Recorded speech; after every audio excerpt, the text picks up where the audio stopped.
ಲಕ್ಷ್ಮಣ, ಶಾಂತನಾಗು. ನಾವು ಅರಣ್ಯಕ್ಕೆ ಬಂದಿರುವುದು ತಿಳಿದು ಭರ್ತನು ನಮ್ಮನ್ನು ಕಾಣಲು ಬರುತ್ತಿರುವನು. ಭರ್ತನನ್ನು ಸಂಹರಿಸಿದ ಮೇಲೆ ರಾಜ್ಯವೇತಕ್ಕೆ ಅನ್ಯಾಯವಾಗಿ ಇಂದ್ರ ಪದವಿಯು ಬಂದರೂ ನಮಗೆ ಅಗತ್ಯವಿಲ್ಲ. ಯೋಚಿಸು.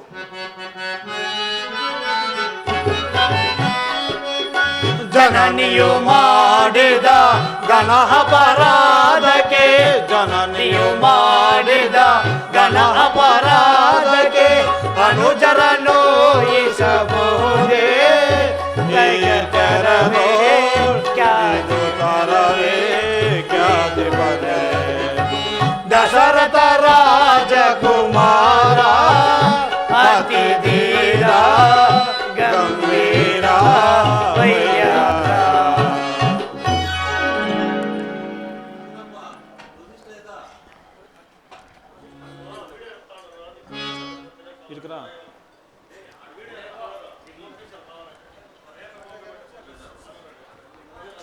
ಅಗ್ರಜ ವಂದಿಸುವೆವು. ಅಗ್ರಜ ವಂದಿಸುವೆ. ಅನುಸರಿ, ನಿಮಗೆ ಮಂಗಳವಾಗಲಿ.